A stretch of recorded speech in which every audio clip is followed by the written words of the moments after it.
Welcome back, everyone, to the Better Football Plays YouTube channel. Today is Monday, March 10th. I'm back bringing us some more NBA plays for the Monday night slate. Sunday was not kind.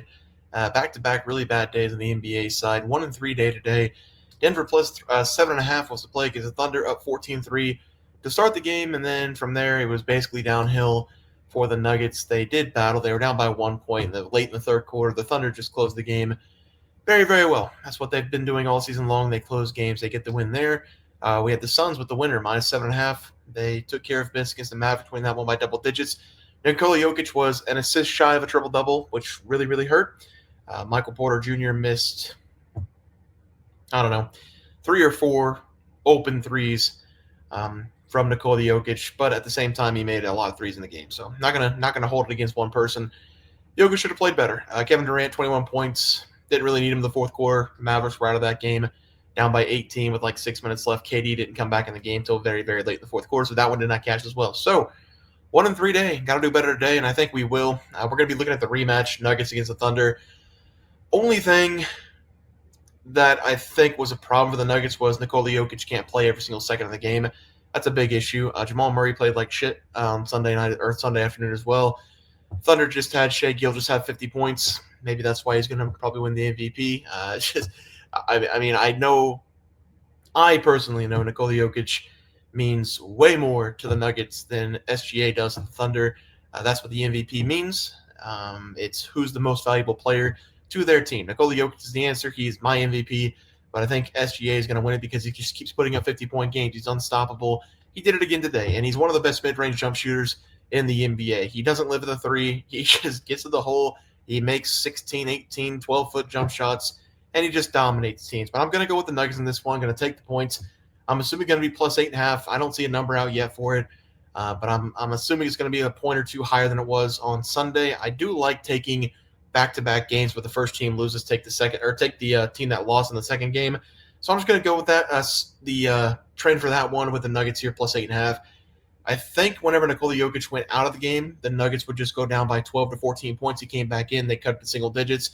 They did get to that 1 point advantage, like I mentioned in the intro, but it was like 86 to 85, I want to say, really late in the third quarter. Nikola Jokic stays in for the first 2 minutes of the fourth quarter, and then he goes out, and guess what? They're down by 14 when he comes back in. So it just can't happen. They need Jamal Murray to play better. He had like 12 points going into the fourth quarter. Pretty brutal shooting night for him there. But we need the Nuggets here, plus 8.5. As the first play of the day. Second play, Knicks going up against the Kings. I'm not incredibly high on the Kings, but we can't even mention taking the Knicks because Jalen Brunson out with that really, really bad ankle injury. I don't know how he was able to walk. I don't know how he was able to knock down those free throws. His ankle was facing the opposite direction, and his little ball on his ankle, whatever you call that, that joint was hitting the wood floor. Incredible that he was able to walk off. He's not going to be out there probably for another, 2, 3, 4 weeks.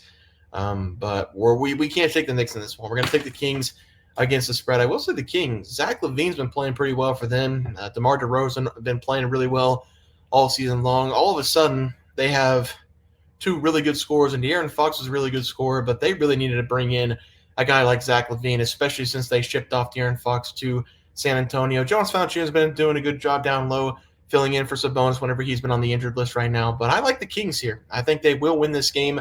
Guard play for the Knicks is pretty weak without Jalen Brunson. I know they have those big names like Bridges and OG, and Josh Hart's been amazing. I will say Josh Hart has been one of the best players for the Knicks all season long as well. I'm going to talk about him in a second. But Karl-Anthony Towns is not playing very well. He's playing really soft basketball. I don't think it's going to improve in this game going up against Sacramento. So I'm going to take the Kings here, get the job done against the spread as the second play of the night. Now let's talk about Josh Hart, who's all heart. 20 rebounds in the last game against the Clippers. It was the first time they were without Jalen Brunson in the lineup. They lost to the Lakers in that game in overtime. Jalen Brunson got hurt, as you know. First game back against the Clippers, they lose by 10. They only scored 93 points. The offense is very weak right now for the Knicks. So I'm going to go with Josh Hart over the total points going up against Sacramento. The one bad thing about Sacramento all season long has been the effort on the defensive side. It's gotten better as the time goes on throughout the NBA season, but I think Josh Hart will be able to get inside in this game, finish at the rim. He's very good at offensive rebounds as well. 20 rebounds against the Clippers in the last game. He had 10 rebounds going up against the Lakers. We're probably going to see a Josh Hart triple-double. I just don't think it's going to matter. He's going to put up a triple-double. He's going to be all heart, all grind, and the Knicks just don't have enough talent around him right now with the way some of these guys on the outside have been shooting. So I'm going to go Josh Hart over 14.5 points going up against the Kings as the first play of the night. For the player props in the second play, Dalton Connect over 1.5 threes. This is going to be going up against the Brooklyn Nets. LeBron James took a flop with the elbow. I mean, he kind of grazed him going up against Jason Tatum. I think we all agree it was a flop. He cocked back his head. I don't know how he didn't break his neck when he did that.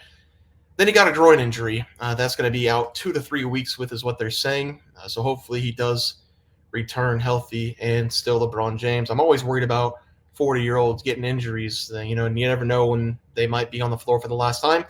That's why I was so mad about the Kyrie Irving injury. I know he's not 40, but he's getting up there in age. Just hope he comes back strong, and still Kyrie Irving. Same with LeBron James, even though he did flop.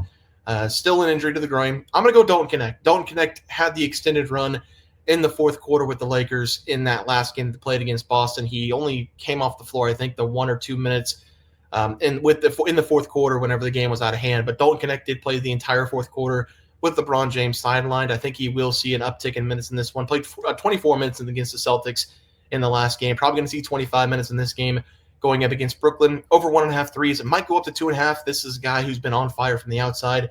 Made 2+ threes in 4 of the last 5 games. He didn't hit 2 against the Celtics, but he only shot 3 times from the outside. We've been seeing 7, 6, 8 attempts on the outside for Dalton Connect over the last several games. So I think he will see an uptick in minutes. I think we will see him be more aggressive with LeBron James off the floor, and I'm going to take his over 1.5 made threes. Played up to 2.5.